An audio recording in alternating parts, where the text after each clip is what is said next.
सारे विद्यार्थियों, छोटे भाइयों बहनों, हम लोग पढ़ रहे थे भारतीय न्याय संहिता 2023 और उनके महत्वपूर्ण सेक्शंस पर बात कर रहे थे। हम लोगों ने पूर्व में पढ़ा कि दुष्प्रेरण क्या है, दुष्प्रेरक क्या है, घटनाओं को देखा और हमने ये सारी चीज समझने का प्रयास किया कि किस तरह से दुष्प्रेरण के अपराध को गठित किया जाता है। उसके बाद 2 सेक्शंस और पढ़ने हैं तो जो आपकी परीक्षा के दृष्टिकोण से इंपॉर्टेंट हो सकता है, 54 और 55, उसे भी हम लोग पढ़ लेते हैं ताकि इससे भी क्वेश्चन अगर आता है तो आपको बच जाए।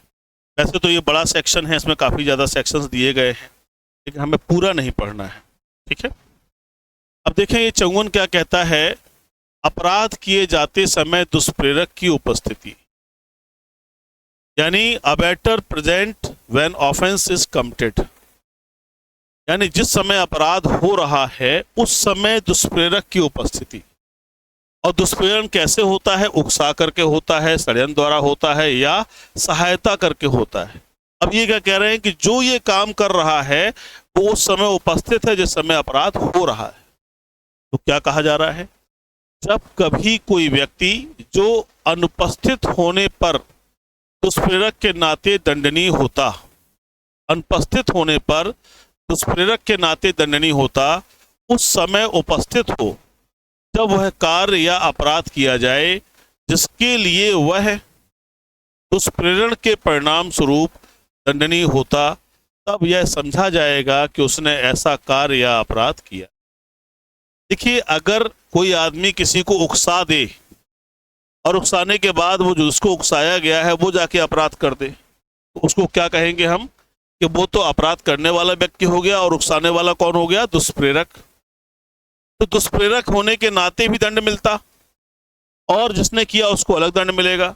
लेकिन क्या कहा जा रहा है कि जो व्यक्ति दुष्प्रेरण का कार्य कर रहा है, उकसा रहा है, वो अपराध होते समय भी उपस्थित है, तो ये माना जाएगा, ये समझा जाएगा कि उसने ऐसा कार्य या अपराध किया है, यानी यही मान लिया जाएगा उसने स्वयं यही काम किया, यानी इक्वल दंड मिलेगा। इसको और समझते हैं।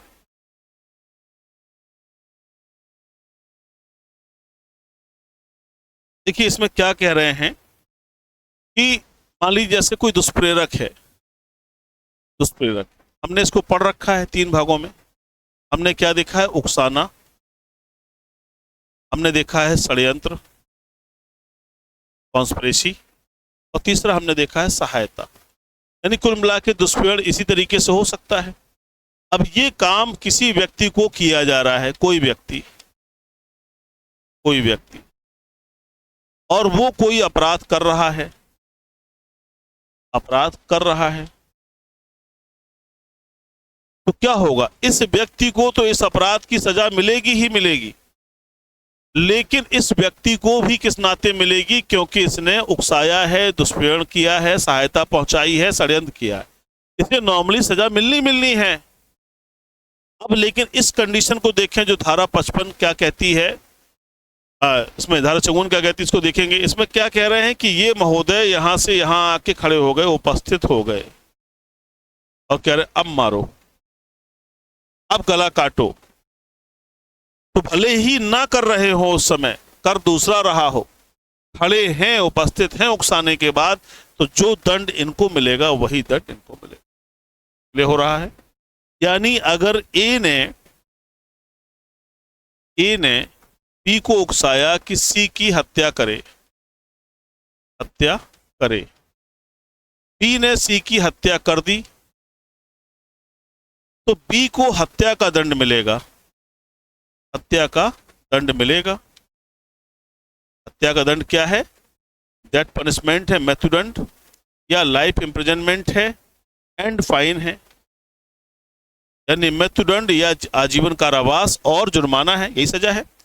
अगर इसने इसको उकसाया था, ध्यान दीजिएगा, उकसाया था और इसने ये काम कर दिया, तो इसको ये सजा मिलेगी इस अपराध की। लेकिन क्या कह रहे हैं कि जिस व्यक्ति ने उकसाया था ये यहीं पर उपस्थित हो गया, ये यहीं खड़ा है, शामिल है, इसके साथ खड़ा है, तो कहा जा रहा है इसको भी वही दंड मिलेगा जो बी को मिलना है, यानी डेथ पनिशमेंट या लाइफ इम्प्रिजनमेंट, या दोनों से इसको दंडित, दोनों में से किसी एक से दंडित किया जाएगा और जुर्माने से दंडनीय होगा। तो यही समझना है कि अगर दुष्प्रेरक घटना स्थल पर उपस्थित हो गया तो वह समान दंड के अनुसार दायी होगा। तो यहाँ पर इंपॉर्टेंट पॉइंट क्या निकला? इंपॉर्टेंट पॉइंट ये निकल करके आया कि यदि दुष्प्रेरक दुष्प्रेरित अपराध के स्थल पर उपस्थित है तो यह माना जाएगा कि उसने ही अपराध किया है। ठीक है, यही सिद्धांत है, इसको आप याद कर लीजिएगा। अगर उपस्थित हो गया है तो यही कंडीशन है, यही चीज है कि अगर आप प्रेजेंट हैं तो आपने ही अपराध किया है, आपने खाली उकसाया नहीं है, आपने सारी भूमिका बनाई है। अब इस चीज को समझने के लिए आप ध्यान देंगे, ये जो दुष्प्रेरण का मामला है इसे थोड़ा सा अगर गौर से देखेंगे आप तो ये सेक्शन इसी में करना पड़ेगा। ये देखेंगे आप कि हमने एक धारा पढ़ी थी अभी कुछ दिनों पूर्व, धारा 3 खंड 5 पढ़ा था, सामान्य आशय को अग्रसर करना। ठीक है, इसमें देखा होगा हमने कहा था कि 2 या 2 से अधिक व्यक्ति हों, याद आ रहा होगा आपको। फिर हमने कहा था कि सामान्य आशय हो, फिर क्या हो, सक्रिय भागीदारी हो,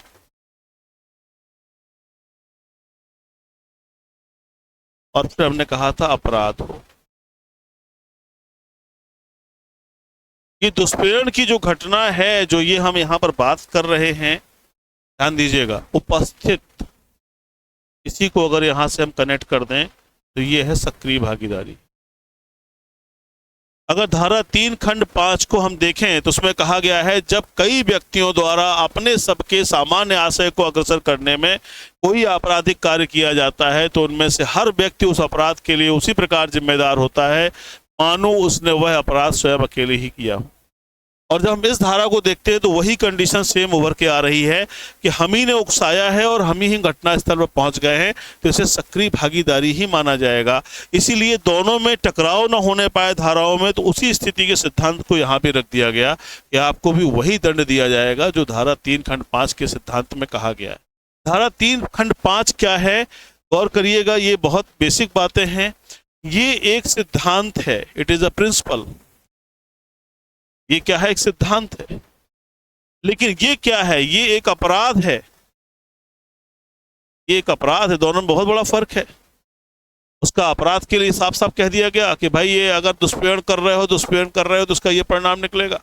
दोनों में बातें वही हैं, लेकिन थोड़ी थोड़ी बातों को समझेंगे। इस धारा में और इस धारा में टकराव ना हो, इन दोनों की भाषा भले ही अलग हो लेकिन सिद्धांत एक ही है कि अगर आप 2 या 2 से अधिक व्यक्ति जाकर किसी घटना को अंजाम दे रहे हैं, धारा 3 खंड 5 के अनुसार भी आप समान दंड के भागी हैं।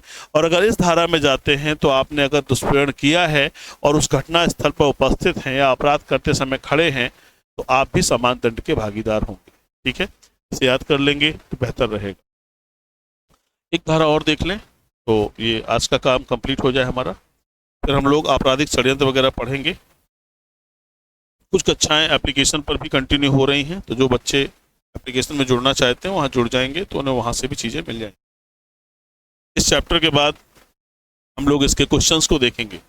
अभी तक जो हमने पढ़ा है उसके क्वेश्चंस को देखेंगे।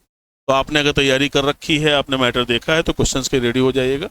20-20 क्वेश्चन की सीरीज कल से आपको मिलेगी। आप रेडी रहिएगा, तैयार करिएगा।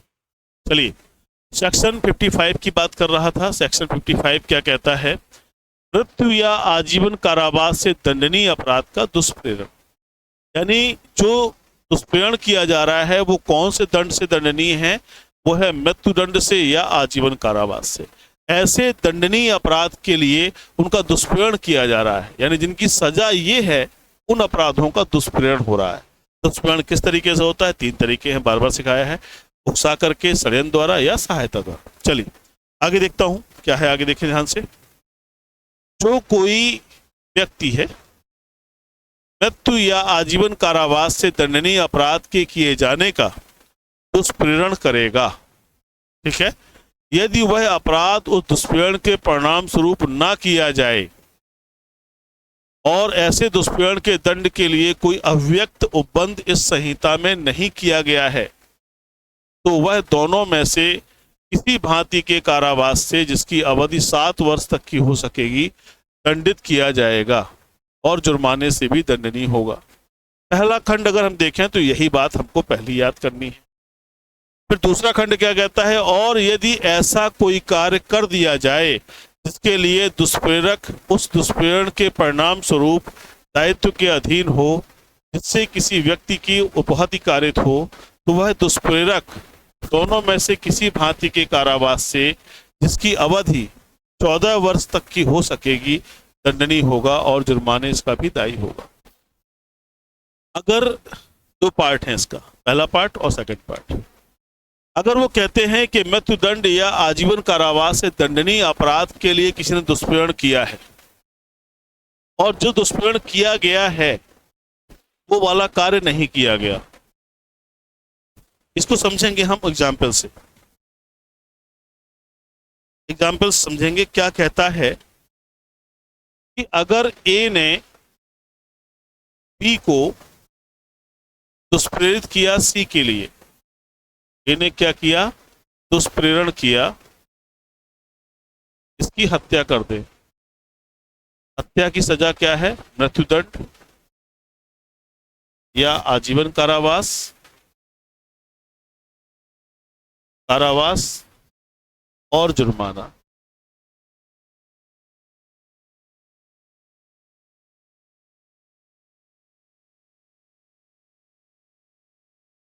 ये सजा है, ठीक है।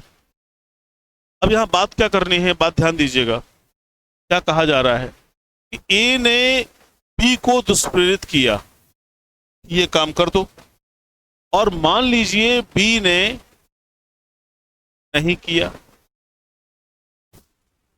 तब क्या होगा। तो कहा गया है कि ए को 7 वर्ष तक की सजा मिलेगी।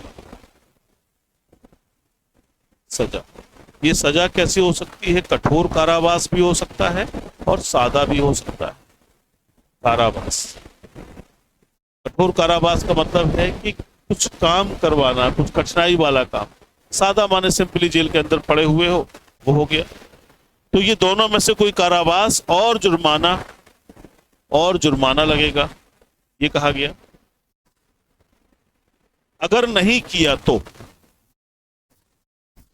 मामला अगर ये वाला है और नहीं किया तो ये होगा, ठीक है। अगर कर दिया, मान लो इसने क्या किया, हत्या कर दी या कोई चोट पहुंचा दी, उपहति जिसे कहते हैं, उस संदर्भ में क्या कहा जा रहा है कि इसकी सजा कितनी होगी, 14 वर्ष की होगी। दोनों होगी, सादा या कठोर। कठोर कारावास और जुर्माना, ठीक है। तो ये आपकी स्थिति है इन धाराओं की। तो 54-55 में जो आपको बताया गया है उसे आप देख लेंगे। इंपॉर्टेंट आपका 54 है, इसमें उपस्थिति वाली बात कही गई है, क्योंकि उसमें सेम दंड है। अगर ये किया नहीं किया उकसाने के फलस्वरूप, तो सजा ये हो जाएगी 7 वर्ष या 14 वर्ष। लेकिन अगर स्वयं उपस्थित हो गए तो फिर तुमको भी मृत्युदंड ही मिलेगा। अगर उसको बी को मृत्युदंड मिला है तो तुमको भी मृत्युदंड मिलेगा, अगर बी को आजीवन कारावास मिला है तो तुमको भी आजीवन कारावास मिलेगा। तो ये बातें थी। आज हमने आपको दुष्प्रेरण के संदर्भ में बताया। दुष्प्रेरण के संदर्भ में जो सेक्शन थे वो आपको चर्चा में रखे गए। अब कल हम लोग टेस्ट पर आएंगे। अभी तक जो भी कुछ पढ़ाया गया है उसमें 20 क्वेश्चन की एक सीरीज आएगी। 20 क्वेश्चन की जो कुछ भी पढ़ाया गया है, हम ऑनलाइन टेस्ट की प्रोसेस में शामिल होंगे। आप सभी लोग जो मुझे एप्लीकेशन पर देख रहे हैं या मुझे यूट्यूब के प्लेटफॉर्म पर देख रहे हैं, ये सब लोग उपस्थित रहिएगा।